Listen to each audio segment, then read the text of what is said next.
Welcome to Home Dad Chat, brought to you by the National At Home Dad Network. My name is Brock, My name is Danny. and we are here to talk about life as stay at home dads. So sit back, relax, and enjoy the show. No, I don't want much. I even love handmade crafts made of macaroni. Come on now, you should know me. Times I might eat too much. No worry about my weight. Got the dad bod rocking on me. Sketches on my feet. Cargo shorts look good on me. I'm a dad, that's what I do. Howdy, folks.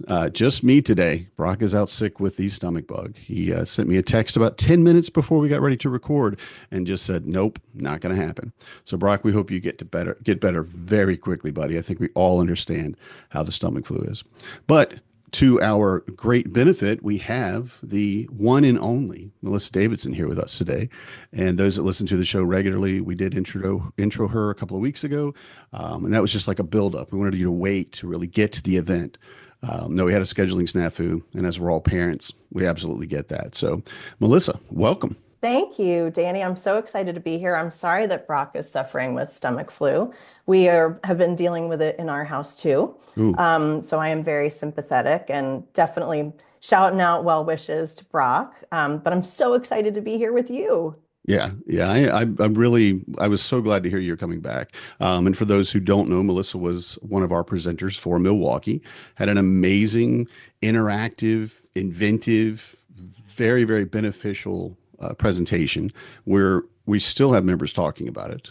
I mentioned that you were looking to get on to San Antonio to be a presenter again, and every person, what can we do to make that happen? How do we make that happen? What do we have to convince her? Because you really did talk to a lot of the things that we run into as just as at-home parents of any kind, but especially at-home dads, in building connection with our children, connection with our partners, and learning a lot about the parameters of what it means to be in a relationship like that. So you're coming to San Antonio, and your presentation is going to be a little bit more specific. So why don't you tell us about that one and the title and where we're going to go? Great. Okay. So I'm very excited to come back. And I'll be honest, I did not submit a presentation for last year because I was afraid I didn't have anything new to say. So it took me like 2 years to come up with something new. And my presentation this year is called, "Oh my God, did they push my buttons?" And I just really feel like it's so relatable. Any parent has had that button pushing moment. Mm-hmm. Oh, look at, I made it seem like it's just one. Like, every parent gets those moments probably daily. And if you have multiple children, more than once daily. And I've got some tips and tricks about how we can kind of flip the script on that. So I think some things are going to sound new, some things are going to be a refresher. So we'll just think of this as like the chapter 2 from what I shared last time. Mm-hmm. Perfect. So if it's okay, I'd like to start with a story from my family. It kind of tees up how this came to me. I've got an 11-year-old son, Zachary, and a 6-year-old daughter, Stella. And my husband and I, these kids keep us on our toes, just like in every other family. And the idea for this workshop came from a recent interaction that I had with Stella. She has taken to eating a very small meal at dinner, and then around 8 or 8:30, when it should be bedtime, this child's asking for food. This is not new. You'd think by this point we would have this down. And yet, Right. like we fall into, like, we take care of it, and then all of a sudden it's like it's brand new again. Mm-hmm. And when this child is hungry, it is not pretty at all. Like, it's a full-on meltdown. She's screaming, she's crying. So one night, my daughter is hysterical, and Brian, my husband, is trying to help her through it. And I could hear it just really going downhill. And so I decided maybe it was time to tag out. And I can feel all my usual triggers coming up, with Stella being hungry when she's been fed already, when it's bedtime, like this should all be over already. And why does this child not just listen? Because now, Danny, it was so bad that she was like, no food that I was suggesting was something that she wanted. No. Yeah. Yeah. Yeah. Okay, so I'm sitting on the floor with Stella, and it's late and I'm tired. I always have this time that I feel like is like checkout time at night, and we were supposed to be at checkout time, and Yes. we were not at checkout time, right? So I sat on the floor and I took a breath, and I said to myself, you can either handle this the way you usually handle it and get mad, or you could try something different tonight. And I took a moment and I said to myself, okay, why is this a problem for you? And I just explained it to you, right? I'm tired. Hmm. We already made a meal. Like it should not be going this way. Right. Then I took a moment and I said, what is going on with my daughter? She is hungry. She is also tired. She didn't have the opportunity at dinner to say to herself, if I don't eat now, I'm going to be hungry later. I'm going Hmm. to talk about that in a bit about sort of what I think is maturity and consequences, like understanding consequences. When I was able to put myself into Stella's shoes Hmm. and say, she is also by that point completely bonkers. Like the cortisol rush has happened. She's fight or flight, and her choice is fight, right?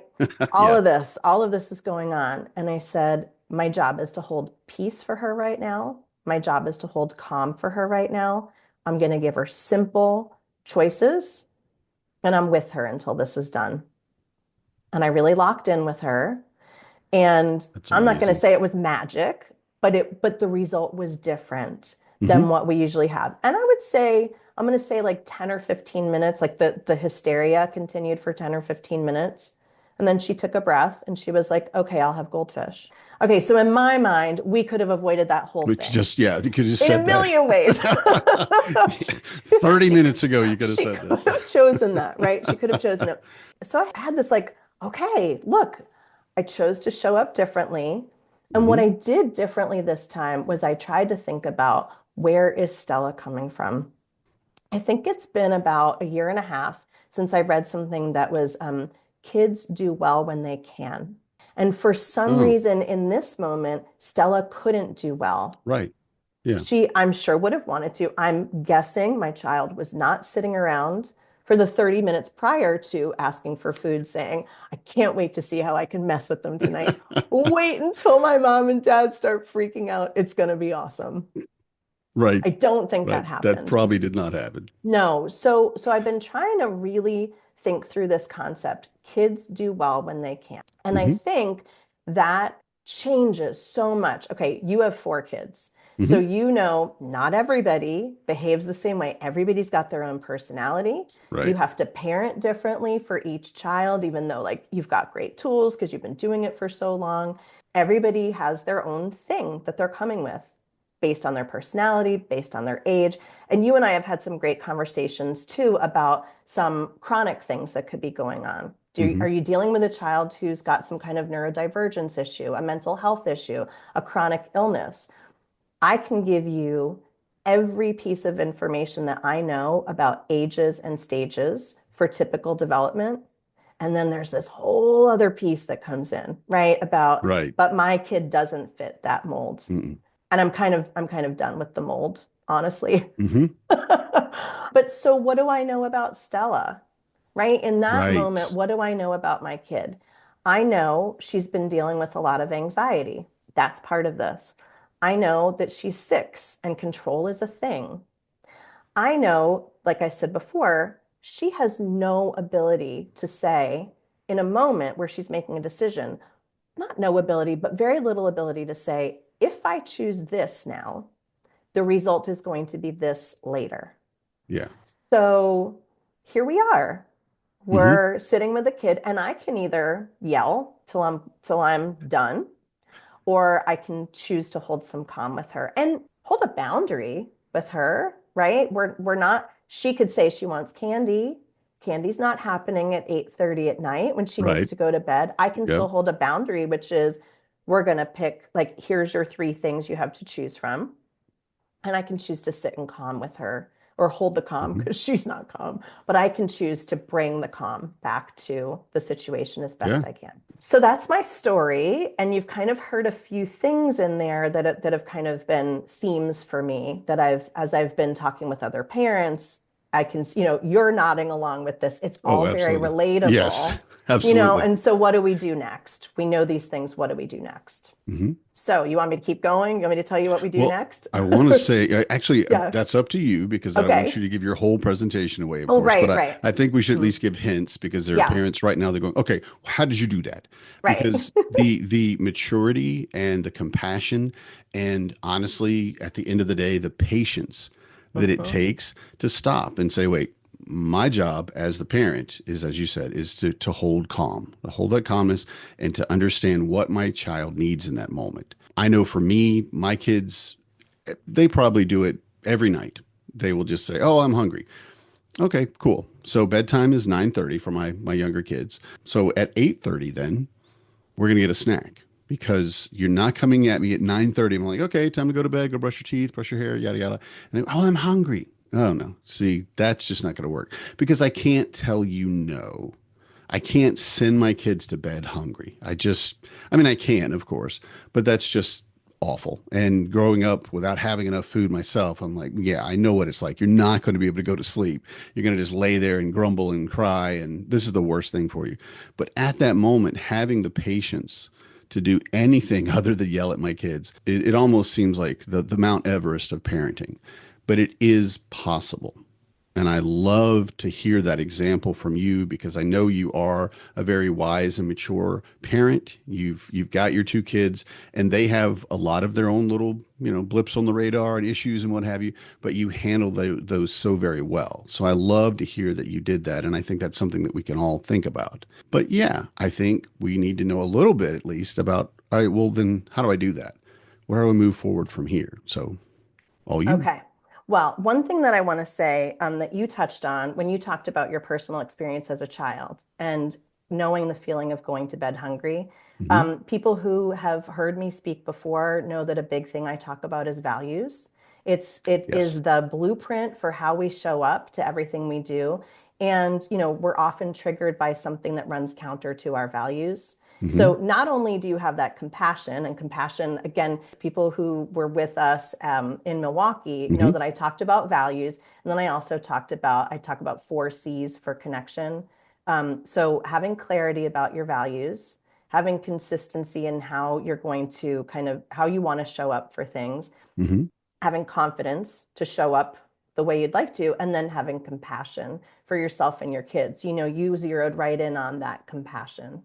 Hmm. So I think that, knowing that we want to give our kids the grace of, like I said, I don't think my daughter is plotting against me.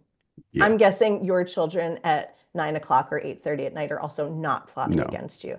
They just have their own motivations, and we Hmm. do too. And again, the decision making comes a lot from our decision making comes a lot from our values. Hmm. So that information I don't think is new. I think that that kind of tracks with things I've shared before. What I've kind of layered in here is this whole concept around kids doing well when they can, and this other thing that just totally resonated for me that we'll touch on, but I don't want to give the whole thing away. This concept about the space between stimulus and response. That Okay. concept is Yeah. attributed to Viktor Frankl, Yeah. who I don't know a lot about, but if you know Viktor Frankl, he was a Hmm. Holocaust survivor and then Yes. like a super prominent psychologist, neurologist. I mean, just to me, the concepts that are out there are fascinating. Hmm. So this concept around the space between stimulus and response it really resonated for me. And then I had this moment where I said, there's no pause button between stimulus and response with our kids when they're freaking out. Yeah. We'd love to hit a pause button, right? And Hmm. we don't always have the opportunity to hit a pause button for a variety of reasons. Now, I talked about, and I think you know this, that time at the end of the day, I talked about my checkout. I'd like to check out by a certain Hmm. time at night. I'd like to turn off mom duty and just go to Melissa gets to unwind at the end of the day. Hmm. Yes. You're also very complimentary to talk about how I'm a wise and mature parent because I gave you one example of a situation I handled well. That It's that it's is if you were here, no, that's okay to be. That's what people think of you. That's okay. All that's right. We fine. need that in That our is lives. that So is yeah. lovely. And I'm a real person with a real family Yes. and real thoughts, feelings, where I stand at any point in the day. I would love the pause button. And I Hmm. don't always, and I think most of us are not able to take a breath between my kid is triggering me, my buttons are pushed, and what am I going to do? Because I'm the adult in the situation. Yeah. Your kid is also not likely, at certain ages, not likely to suddenly lock in and say, oh, you know what? I'm behaving this way because it's like I want them to hit a pause button sometimes, and I want it to be like the side script. Well, I just wanted to let you know, here's what's really going on Right. inside me. This is what I'm feeling They like. can't, they don't, whatever that looks like. Yeah. So, what I want parents to be able to do is think about some of these situations that come up more frequently. We're never going to think of everything. That's impossible. There are Hmm. scenarios that come up that you're like, I couldn't have prepared for this. There's nothing that prepares you for certain things, but there are certain scenarios that do come up more frequently than others. And so when we take time, like you and I have this moment right now, but in a workshop we have a little bit more time. And if you set some time aside with your partner, you also have time. It's really important to be on the same page. But Yes. thinking about with no pause button, what are the things I'd like to do? And how do I have a strategy so I can maybe take a breath between stimulus and response and I can decide, okay, this is what I know about me, this is what I know about my kid, and this is how I'd like to respond. So harnessing the lack of a pause button, but planning in advance, and I think Hmm. the more experience we have as parents, the easier it is to show Yes. up in a certain way. And I also think, for me, learning about the cortisol rush, Hmm. that when you're stressed, that your brain, floods with cortisol, and then you're in fight, flight. There's more to Right. it too. Fight, flight, freeze. And now I've heard Fawn. about fawn. Hmm. Yeah, I mean, there's so much there. So I when think we that's the say polyvagal theory. Anyway, I'm sorry. yes, Go yeah, well, ahead. Continue. whatever. Yes, yeah. Whatever it is. I didn't mean to interrupt. No, no, no, that was perfect. Yeah, what do we know about that? Because when we educate ourselves about things like this, like just general responses, when we dial better into who are you, what Hmm. goes into how you're showing up, and then when we really get clear about what do we know about our kids, or what's Hmm. a mystery. I don't feel comfortable sharing Zachary's whole story. I've learned that some things that happen with our kids, even though they've happened to us, are our children's stories. And Right. so I'll not share everything about some stuff that we've gone through with Zachary, but learning about neurodivergence taught us so much about, wow, I never expected that kind of behavior. What is going on? Hmm. And what do we need to know? Because again, expecting the best of somebody instead of looking at something from why are you at your worst? Yeah. There's a reason. There's a reason we show up crummy Hmm. sometimes. Yes. So, yeah, and it's all of us. We're human. So, really, really learning as much as we can. If we're interested, compassionate, loving parents, this is something to take some time on. It's worth a bigger pause Hmm. when it's not in the moment to educate yourself as much as you can. Yeah. And I agree. And you said about basically preparing for it. For me, as an example, I know what my kids are going to do every night. At this point, I know they're going to come in and go, "Oh, Dad, I'm hungry. I don't want to go to bed." And they are just hungry. Of course, they don't want to go to bed, and they'll probably pick any excuse. And we know our kids like, I need a glass of water. Oh, I need to go to the bathroom. No, no, no, go to bed if we're done at this point. But understanding that they're going to come to you with this, that this is going to happen, and preparing for it. And we talk, especially the way that I see what I do now. This is my job, right? And I look at it like I would any job. So I have a situation that's going to come up. How do I prepare for it? What do I do about it? So I sit and look at it and think, okay, well, how do other parents do it? What can I do with my kids, and how will my kids respond on all of that? But being prepared for it keeps me from losing my temper. And that for me is how I show my frustration the most, is I will get mad. And I haven't really done that a lot in the last couple of years. I am getting I guess wise or mature enough to know how to get past it, but to understand that it's the frustration, not actually anger and what have you, and being able to talk with my kids even about that. And it's so much of what we do, because like I'm sure most parents know when they need toilet paper or when their kids are going to need socks. These things are going to come up over and over and over. So we prepare for them. And I love that you brought that out, because I think it's something that unfortunately you're kind of just like a bear dancing on a ball through most of this. Most of us don't really know how to parent. We have an idea of what was done. We have an idea what other people do, but our child, as you said, is very, very specific. This is my child. Like, people ask me, hey, my child's doing this. What should I do? I'm like, okay, well, first, all I know is my kids. And my kids would respond to this, but your kid is not my kid. So tell me about yours and let's see if we can find maybe something that would work for them, right? And understanding that need to basically tailor how we respond to our kids. And I love that you brought that up because most of what we run into that's frustrating, well, we knew it was coming. You know, why didn't we just get ready for it? Why didn't we say, okay, we're going to the pool. Okay, so before we leave the house, everybody get a snack. And I just want you to put it in your seat or put it beside you, put it in your bag. And when we get out of the pool and you're absolutely starving, because you will be, well, there's your snack and you can eat that until we get home and I can, make lunch or whatever. But understanding that a lot of it is just the preparation emotionally is so very important. And I really am just overjoyed that you brought that into the conversation. So one other thing I want to say real quick, and I don't want to talk any more than I want you to have all the talking, but I want to say hi to Zach. I was privileged and honored to meet Zach in DC when we were out there on a trip together, and I loved hearing about his character for D&D. And Zach, if you listen, love to hear more about it at any time. Had a great time talking to you. I really did. We both got that nerd thing, where we love D&D. So back to the subject at hand. So your presentation is going to go over a lot, or I shouldn't say a lot, but a bit of the stuff that you went previously. And I want to tell you that I appreciate that because what you talked about again was very important. We do have people that are new to the convention or who didn't go to Milwaukee, and I think it's great. But what you've done to improve it is phenomenal, Melissa. I mean, you're a fantastic speaker.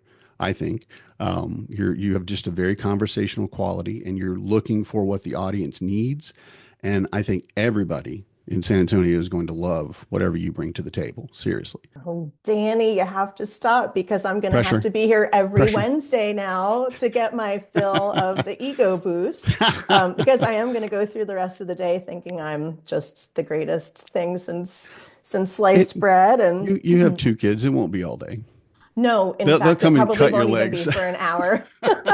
They'll cut your legs off from under you. That's They what will they do. remind me that I'm human. I think the one thing I would share that I think is so foundational to the work I do with all parents is talking about what we can control and what we can't control. And I've said, if you've heard me speak before, you can only control yourself. We think we have control over these other people and these other situations around us. The truth is it's influence. We can influence. You can plan as best you can for the snack. I love that you and I have both just latched onto the evening. Like, I just feel like a meal, like eating should be done by a certain time. And for Absolutely. these people, it's not. And And that's okay. yeah. And growing up, there was no snack after dinner was done, where this is where we're at. And I don't want to be my parents, right? I don't want to treat my kids like that. So I can understand the psychology literally behind your child wanting that snack later. It's absolutely fine. It irks me every time. I don't like it, but that's just my parents, voice in my head. So, but yeah. The baked in values. It's how you Yes, were raised. exactly. It's how you were raised. So what you can control and what you can influence, Hmm. right? And I think being real solid about the fact that we cannot control another person, we can only influence them, Right. and then trying to set things up as best we can so that the piece about consequences, actions and consequences, okay, I know if I don't have my kids eat before we go to the pool and we don't have a snack with us, all of a sudden the pool, which should be a very pleasurable experience, becomes a disaster because, oh my gosh, they're hungry. And I think it's really fair to consider when we're hungry, when we're tired. Hmm. These are not situations where we're going to show up at our best. Right. And that's the same for us. That's the same for our kids. So anticipating needs is really Hmm. helpful. And then giving yourself grace when you forgot to anticipate the need. I don't know about you, but I completely beat myself up. When I'm at the pool and the bag doesn't have snacks in it, I'm like, oh my gosh, how could I have Right. forgotten the Right. Who snack? am I? I thought I was a Yes. parent. I've done this. Yeah. And it's funny when you were talking earlier about I think it's more the at-home parent than it is the working out of the home parent who's responsible for supply management. Hmm. I don't ever point a finger at my husband when if the four of us go to the pool, there's no snack in the bag. That was Right. clearly on me. Right. It's my Again, job. you and it, right. And we, that's a whole other talk. That's a whole other conversation about the expectations we have for ourselves and that Hmm. perfectionism. Why do we think we're letting everybody down if Hmm. we don't do it right? And by the way, that script is really crummy for how we show up to any of our interactions with our kids. Because if you're already running the script in the back of your head, I'm not going to handle this properly. I always get angry. I'm dreadful at this. I'm tired. That negative self-talk does nobody any good. I Right. don't know how to stop it. I can tell people, oof, I hear a story there that I don't think is necessarily true. Hmm. You need to take some time to examine that. Yeah. So there's so many things we could talk about, and Hmm. and I can't fit it in all here, and I cannot fit it all in No. in San Antonio. But I think I'm just so fascinated. I'm so fascinated about how we show up. I love the idea that we have a choice about how we show up, and the concept around compassion, I think, Hmm. is the most critical one. And I think when I'm talking about understanding yourself and understanding your child, that's where the compassion piece really comes to play. Hmm. And I think when we choose to not repeat patterns of the way we were raised, I think Right. there's an element of compassion there that we've taken the time to examine how we come to show up the way we do Hmm. and to make a conscious effort. I'd like to try it differently, and I'd like to try it differently with the hopes that there will be a very different result. Hmm. Absolutely. And compassion not needing that logical backup. We don't need to know why our kids are in this mood necessarily. Compassion can overwhelm that and say, okay, you're wherever you're at right now. I'm going to just help you. I don't get it. I don't understand it, especially if you have kids that are neurodivergent. That may be like for me, I'm also neurodivergent. So I get my kids, absolutely. My child has an anxiety attack. And my wife, who is neurotypical, unfortunately, no, she's fine, won't get it. She went, why is she so worried about that? I understand she's just so pent up and crazy. And I'm like, because it's anxiety. That's it's what I've been telling you for 20 years here, babe. But to have that ability to understand where they're at is great. But my wife doesn't need that. She'll just go in and say, hey, sweetie, what can I do? How can I help you? Or here's a hug, and it doesn't have to be the logical reasoning of it. But on the other side, learning those things as we go along is very beneficial to putting that reason behind our compassion. Like, oh, this is how I need to help you, how I need to take care of you, right? And I love that. So I want to move on just a little bit before we run out of time because I want to talk about how people can, one, get in touch with you, and two, what you're doing business wise. You're the founder of Perceptive Parents, and that's something that you've been doing at least, what, 3 years? It's a long It's been a time, long but time. active. I mean, it's been a very long. I founded the business in 2011. It's Oh, just okay. ebbed and flowed. Yeah, it's been a long time, but it's ebbed and flowed as life has unfolded. When you have your own business, you get to, wait a minute, when you have your own business and a spouse who's the main breadwinner, you can dip in and dip out as Right. life kind Yes. of unfolds. I Yes. think if we don't give credit to the main breadwinner, Hmm. that is, there's no way my family survives Right. on me, popping in and out of coaching. Yeah. But yeah, Yeah. so I've had Same. perceptive Absolutely parents same. around for since 2011. I'm not doing the math right now. 14 years. 14 Well years. done. Nice. Thank you. Thanks. I've been working with children and families my entire professional life, which again, if I say how long that is, I'm really going to give away my age. And I would like to live under the facade of let people just guess. Yeah. 29 forever. I get it. Forever, I'm good. forever. I'm good with that. So, okay, so I have the parenting coaching. I work with people individually. I work with couples. There are workshops that I've been working to put together so we can work in small groups because I think there's a lot of power in Hmm. the opportunity to come into community with other people who are struggling with the same things we are. I agree. It's funny, Danny, we're talking about how we show up with our values, how each of our kids are different. And then I think it's so important to remember we're probably not unique. Like we're special, but we're not, Yeah. right? Yeah. So it might not show up exactly the same way, but just to know that somebody else is, banging themselves over the head because Hmm. something's not going the right way.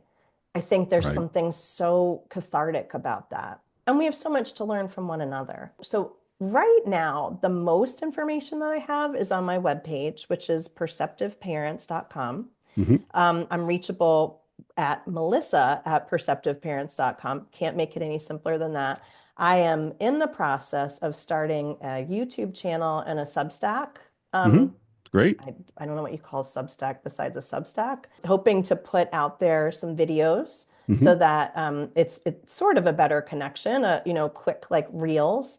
Hmm. But I also really like to write, and I feel like Substack is really going to give me that opportunity to put Hmm. more out there in writing. I just know not everybody wants to digest information that way Yeah. anymore. Well, it's great though that you're giving us all options. Because again, what we have time for, a lot of comes down. I love to read, but if I have time to read, I've got a stack of 8 books that I'm working slowly through. So there's always something. But that you give people the reels, which I love. I don't know if you're going to be on TikTok. You're going that I direction. haven't decided yet about You TikTok. I should do think it. once the reels start coming, it's going to be a lot easier for me to figure out where I'm putting them. So, Yeah, you yeah, should do that. I'm just going to there tell you, could you be should do that. TikTok. There could be. It's a fantastic discovery platform. You know, you're not going to put like the meat of your main content there necessarily, but so many people will find you through that. And honestly, it is a much younger audience for a big part of, definitely younger than me for sure. But those are the people I think that need to hear what you're saying, because we have so many young parents and they have their first child. Like I have a 2-year-old. What do I do now? Ooh, yeah, buckle up. That's what you do, right? So, all right. So you're getting reels, and we're going to get more maybe from a Substack blog from you. That's awesome. Yes. Yeah. Um, and what else do you have going on? Do you want to talk anything about maybe Third Path, or Oh, sure, sure. it's up to you? You mean the other paying position I have for part-time? Yeah. I do work for Third Path Institute, and we are an organization that helps people to better integrate work and life. So Hmm. most people talk about work-life balance. We like to talk about work-life integration because to me, balance looks like two sides of a scale, and integration really looks like gears that move together. Yes. Love it. So yeah, I think there are a lot of really important aspects. And there's a really nice tie between parenting coaching and work-life integration. So I do some workshops for Third Path. I'm the director of programs and operations there. It just Hmm. happens to be a part-time gig, which is really cool. So it does leave me time, because also as the what do I call myself? The primary flexor. That's a term I learned from Third Path, but I am the parent who primarily flexes when things are, when I life love kind of it. comes up and needs our attention. So it's nice to kind of have some tools at my disposal too by being the primary flexor and understanding what does my role look like. Hmm. I, again, for the at-home dads, if you are trying to balance anything else in addition to your parenting responsibilities and your house manager responsibilities, boy, it's really hard. So Hmm. obviously, I have all the time in the world. I'm just sitting around here eating bonbons all Right. day, Yes. waiting for the next opportunity I have. Right. I envision a day where I can just go out to lunch and leisurely, Hmm. walk around, and yeah, that's not my life. Yeah. Yeah. You know, I'm thinking 10 or 12 years you'll be there because Maybe, the kids maybe. will maybe be out of the house, maybe. And then Okay, so the other maybe. thing I've really been thinking about recently, I had to write it down so I remember so I get it correct. Expectations are disappointments waiting to happen. I learned that from Brene Brown. I'm like super Hmm. fangirl on Brene Oh, Brown. yeah, as you should be. So I'm going to not pick a number of years within which my life might become more simple, Hmm. just so I don't end up disappointed Yeah, when it doesn't turn out that way. right. But may we raise children who, roots and wings, that they go off and fly on their own. But I think our generation of parenting, like our style, lends itself to, I'm not saying other generations didn't do this, but I think we're much more attuned to independence. Pure independence is probably not our ultimate goal. I want No. my kids to stay connected to me too. Hmm. And I want my kids to know that wherever I am, they always have a home. Right. Right. And that's such a difference, I think, in a lot of the values that we had previously, where the thought was, oh, you live with your parents? Ugh. My kid can live, like you said, anytime. If you need a place to go. Now, I want them living here full time? Not really. I do want them to go out and have their own life. But I love the fact that Fabian, who's 18, asked, "Hey, can I come home for spring break? I want to get the time off work." And as soon as he saw me, he ran up to me and hugged me really, really hard and just said, "I missed you, Dad." And I'm like, "Okay, don't make me cry. We got to put this stuff in the truck and drive 2 hours home. I need to stay emotionally stable here." But that my kids want to be here just fills my heart with joy. It really does. And the thought of, let's say, 5 years from now, if he's gotten whatever, he's studying psychology, so let's say he's gotten his master's in 5, 6 years, whatever, and doesn't want to go get a house, doesn't want to go get an apartment, wants to move back in, I'm willing to discuss that, what that would mean. I mean, as an adult, that's a little bit different. You're more like a roommate at that point, but that he wants to be here for me is that's what I want to create or engender in all of my kids. You don't have to. I don't need you to stay here. And I kind of want you to go away for a little while at least.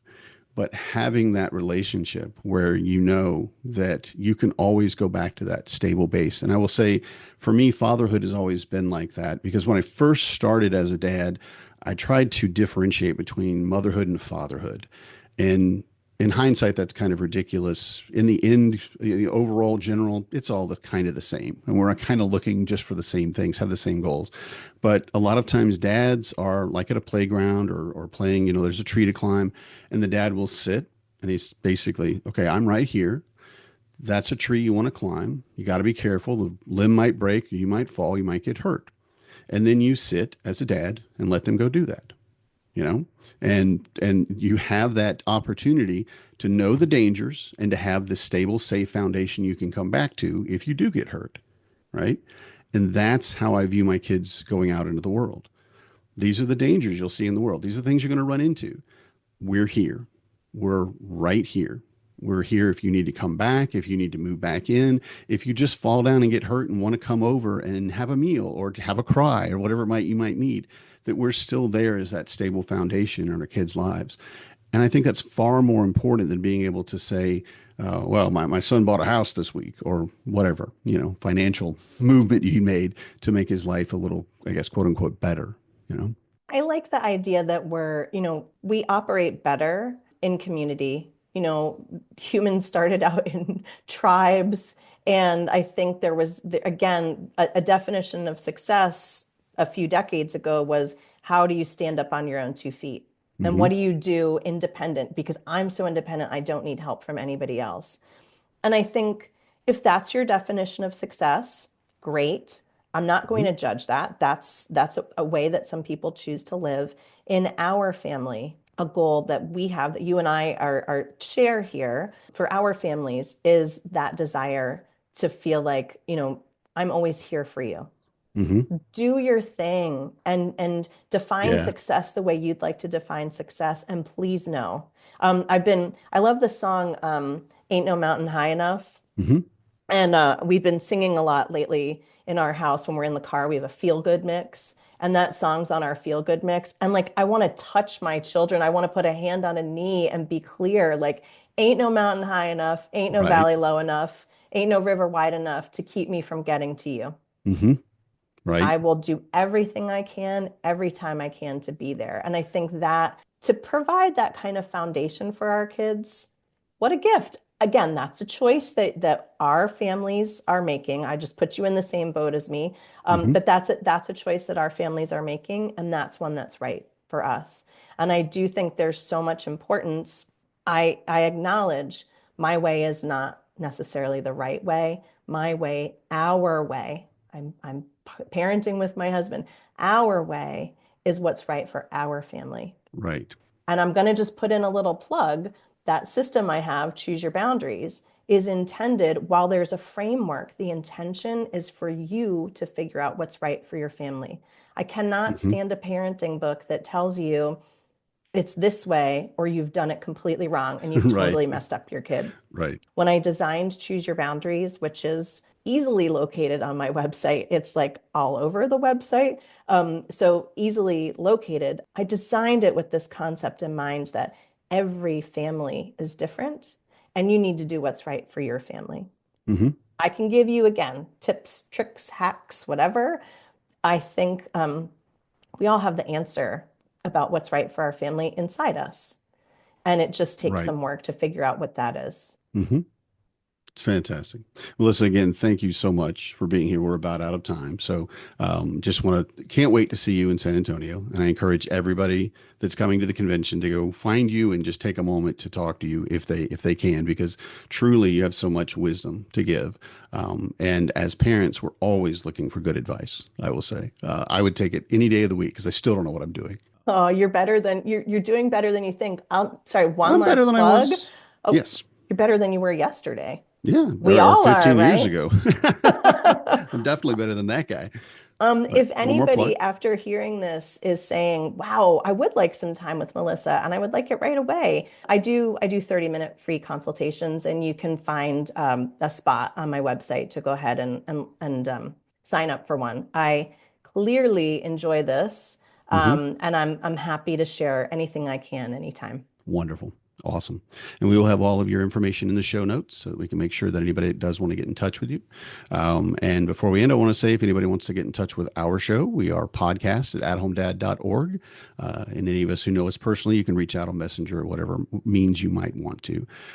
Again, Melissa, thank you so much. And we will see you in San Antonio. See you then. Good night, everybody. I'm a dad, that's what I do.